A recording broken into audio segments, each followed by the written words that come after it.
am ak rôle bi ñu ci war a jouer mais naturellement duñ ko ci jouer. mais Mansour man li ma bëgg a xam mooy. yow démb yaa ngi woon ci fi nga xam te ni mooy fa la mbir yi doon xewee Cour suprême. donc en tant que observateur en tant que taskatu xibaar. donc li nga suivre. yàgg ngaa dem ci ay procès quoi. surtout ay yu mel noonu. li ma bëgg a xam mooy li nga suivre yow ndax selon yow jaar na yoon du début à la fin. Écoutez, le juge en tant que tel a fait quand même preuve de compréhension. Il est venu à 10h03 minutes, man 8h30 fekk na ma agsi foofu 10h03 la audience bi ibbi avec la composition que lui impose la loi organique mu ñëw toog on avait comme avocat général l'ancien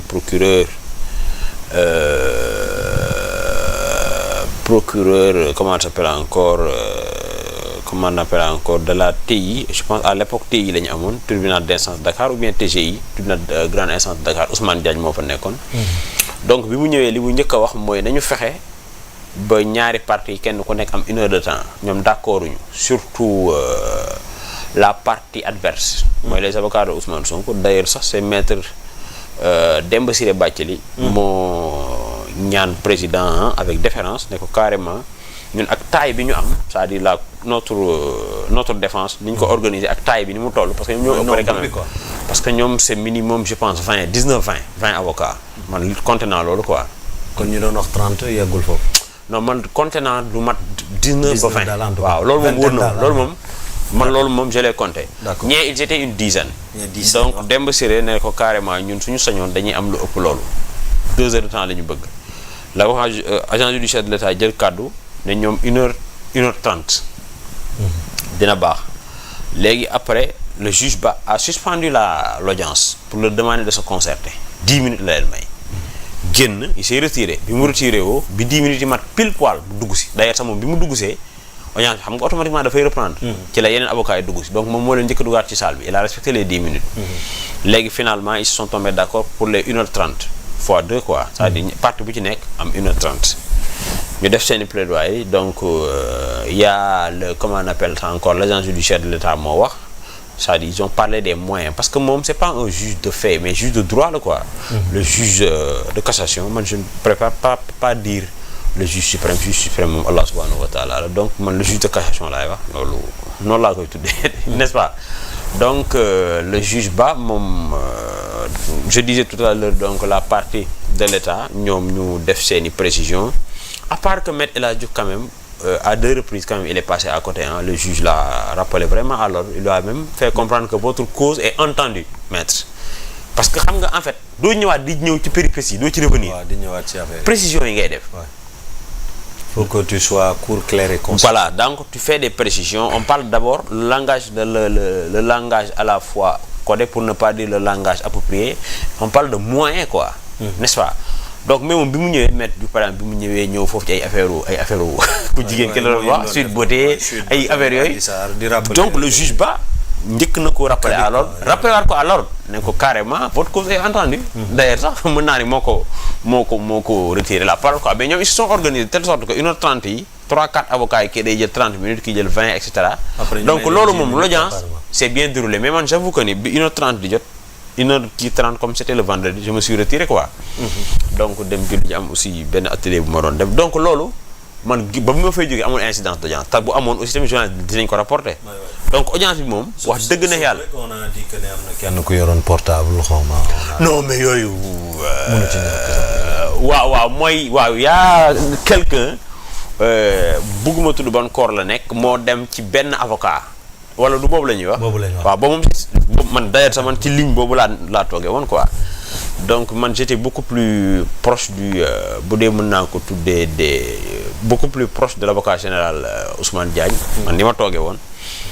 que avocat boobu parce que avocat bi il était à ma droite quoi bon waaw effectivement dem na foofu di kii ak moom après sax voilà le juge ba lui a carrément fait comprendre que ni nañ bàyyi avocat yi ñu def seen liggéey. waaw loolu moom le juge ba donc il a bien géré son audience quoi wax dëgg na yàlla géré na ko peut-être verdict bi mooy nekk verdict boo xamante ne mais avant ñu ñëw ci verdict bi Mansour. dégg nañu à la reprise de l'audience. pour ñëw def délibération bi constaté nañu également comme ni ko ñëpp constaté quoi ak selon les infos yi ñu jox ne Aïssata Ba Diallo kenn ci ñi composé woon affaire bi. donc elle s'est retirée. waaw dafa boobu man boobu dama ko suivre ci réseaux sociaux yi laa ko. suivre ci statut yi réseaux sociaux yi quoi. man boobu dem naa peut-être moom elle n'est pas d'accord. parce que elle pense que ni non on doit donner à OS ces fiches de parrainage te loolu c'est l'opinion la plus répandue bu nekkee par exemple. et elle a été la justice c'est au nom du peuple. on va me dire que non il y a des trucs à apprécier et cetera mais ça va nañu waxante dëgg c'est-à-dire demaguñu conseil constitutionnel fi ñu nekkoon démb c'est une chambre de cassation nañu waxante dëgg. jël nit ki jox ko mu uti parrainage mais yow Djibi Sarr. nga parrainé ma. est-ce que ça veut dire que ni tu vas voter pour moi. parce que voter pour man loolu. beneen étape la. beneen étape la c'est-à-dire yow nit ki mën na la convaincre ba le jour du vote sax au dernier moment am lu xew nga am revirement de situation wala retournement de situation. doo voter en fait vous n'allez pas voter pour lui.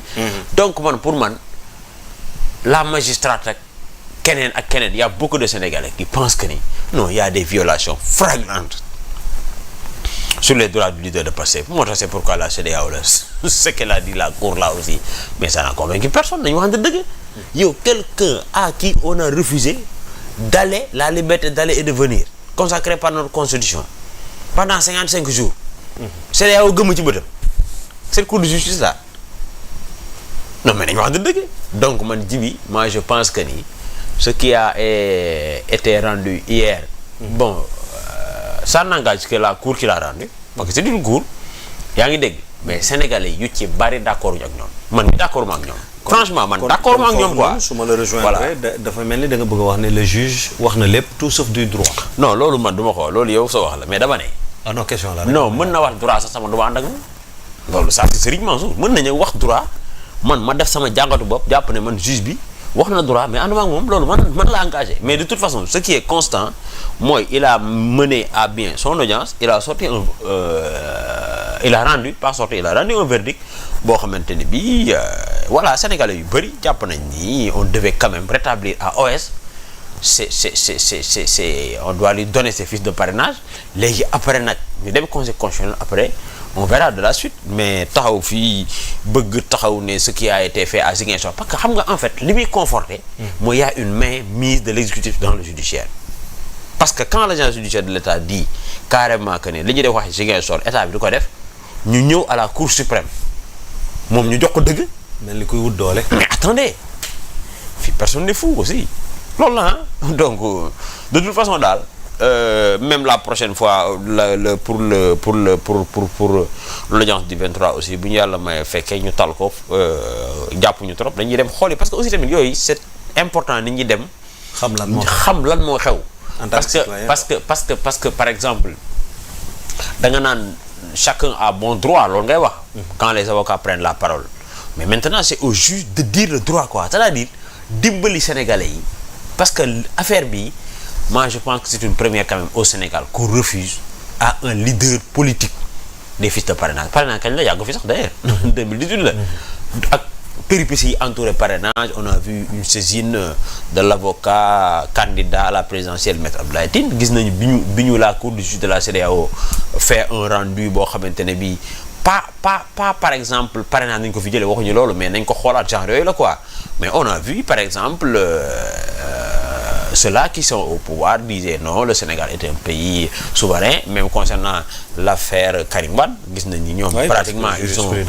yaa ngi jurisprudence d'ailleurs une des avocates d'OS a carrément bon wax nu turam mais man du ma wax turam quoi il lui a fait comprendre que ni mais la jurisprudence Karim Wade monsieur le juge ki nekk ci sa wet jurisprudence Karim Wade fii la ko fekk yaa ngi dégg donc c'est des trucs yoo xam ne qui sont récents quoi. ki nekk ci wetam fii la ko fekkoon mu ne ko yow monsieur le juge bay wax mi ngi doon sa wet tudd turam mais xam nga ñoom dañuy am immunité de plaidoirie quoi moom bu ko neexee wax lu ko neex moo tax da ngay gis avocat yi parfois dañuy def ay défoulement ay envolées parce que am nañu immunité quand même de plaidoirie mais c'est pas un citoyen quelconque comme Serigne Mansour donc affaire yi nañ ko jaarale yoon yaa ngi dégg man mënuma comprendre pour benn fait c'est-à-dire pour un acte pour un fait nga gis ci 10 avocats yoo xamante ne ñoo génn doo université Anta Diop de Dakar bëgg ci wuute bokkandoo benn professeur bëgg ci wuute. mais loolu c'est mais quand même ça c'est un problème quand même yaa ngi dégg. moi je pense que refuser à quelqu'un des fiches de parrainage loolu man loolu abus la quoi man pour man c'est un abus de droit. c'est un abus quand même loolu mais loolu abus la léegi nag nday ñuy dem conseil constitutionnel loolu beneen affaire la. am na benn mention boo xam ne matalu ko parce que je pense c'est 9 mentions loolu beneen affaire la. mais fiche de parrainage nga bañ ko mais c'est extraordinaire. c'est que sànq tout à l'heure pourquoi may rappeler mooy la dame la bi nga xam te retiré wu na avant délibération bi. mais yooyu c'est pas une première gars yi dañu koy gis. mais dafa jur coow. bii ñuy dem dina jur coow waay. 5 personnes wala délibéré 4 ya nekk fa. donc qui veut dire le nombre est pair. mais si moom elle pense que ni franchement li ñu bëgg a def moom aqullahi taalaam intime condition de magistrate qu'elle est loolu yayu ko mais bu ko neexee dans sa liberté de ne pas assister au délibéré mais mu dem yoonam loolu yoon moo ko may. mais bon. non même ñoom ñu ngi wax ay fautes professionnelles ah. ah ouais. waay kon dañ ko yónnee li ñu ko war a yónnee am nga gars yi aussi. tamit ñu ngi ko wax nañ ko de. ah gars yi kon nañ ko yónnee risque d'être sanctionné pour faute professionnelle. attendez man je pense que bon xam nga en fait yenn yi doo ko mën a wax quoi parce que. voilà dañ lay opposer yenn yi mais daal de toute façon man. dama ne même ñoom bu ñu rendroon loo xamante ni c'est de la Bible ça dafa am loo xam ne c'est un raisonnement. boo xamante ne bii sénégalais yëpp dañ ci d'accord. man damay gis nit ñoo xamante ne affaire lañ nekk yàlla xam ne dañ may ñëw nuyu ma feeñu ma ne ma diw mi liñ ko teg du dëgg du yoon. ne ma OS par exemple liñ ko teg du dëgg du yoon. te mouvance présidentielle. waaye loolu yàggul jeudi passé j'étais quelque part dans une institution dem fa reportage. nit ñëw nuyu ma ne ma man affaire laa nekk mais li ñu teg Sonko du yoon mais attends loolu yow affaire bi nekkul affaire de parti pris tu te mets à la place de la personne pour savoir que sa waay dafa am loo xamante ne sëñ bi loolu dafa ëpp quoi c'est-à-dire fiche de parrainage jënduñ ko waxalewuñ ko jaayuñ ko yaa ngi dégg da nga bëgg a concourir dañ la koy jox mais ñoom am nañu feneen fu ñu mën a jaar bu dee dañ ko bëgg a galgal. mais buñ jaaree foofu est-ce que du tax moo tax ñu bëgg. waaw mais attends de toute façon état dem na ci ba recours ultime mooy la raison d'état. loolu beneen affaire la. xam nga raison d'état moo gën a garaaw lépp loolu moom pour man recours ultime la. donc am nañ yeneen yoon c'est-à-dire dafa am loo xamante ne c'est trop flagrant. comme manigance comme manœuvre. bi de nduru na ko. c'est-à-dire dem DGE fii wetu Medina dem retirer clé. jox la ak ay këy nga dem sa yoon. jox la clé. léegi ñu mobiliser toute la justice mais attendez dañu wax dëgg alors qu'il y a des juges qui sont ailleurs am na yeneen mbir yu ñu war a gérer yu ñu war a àtte. li gënoon a nekk lu ñu suspecté sax ci selon les membres de l'opposition le fait que DGE nekk fa di mel ni kuy représenter le ministère de l'Intérieur. waaw mais waaw foofu le juge ba a parlé bi muy jox. parce que moom mu ngi njëkk a jox kàddu loolu ma ko fàtte woon. oui l'agence judiciaire de l'État dafa ne le représentant du ministère de l'Intérieur l'agence judiciaire de l'État vous avez la parole. Immédiatement. C'est Demba Ciré Bathily encore qui est revenu pour lui dire que ici c'est pas le ministère de l'Intérieur mais c'est l'agent qui est représenté mais c'est l'agence judiciaire de l'État mais xam nga ministère l'État a un demandement qui s'appelle le ministère de l'Intérieur man noonu laa ko comprendre léegi bi ñu bëggee dem maître Ousseynou Fall moo ñëw encore ne demander encore au juge ba ne ko carrément mais ñun dañu bëgg ay explications parce que kii il ne représente pas le ministre de l'Intérieur loolu dafa fàtte woon relevé mais après bon mujjul am nekkul incident boo xamante ne bii ça a cristallisé voilà donc juge bi dafa ree après ñu évacuer ko ñu jàll mais effectivement loolu ça a été relevé et par l'avocat Demba Ciré parce que Demba Ciré quand même c'est un ténor du barreau am na expérience procédurier la et cetera xam nga loolu mooy tax ma ne la gis nga OS bu demoon jàkkaarloo ko jigéen kii non seen ay corruption de jeunesse beeg ay corruption de mineur bii du taxaw gars yi dañ koy tàbbal géej lu leer laa la wax.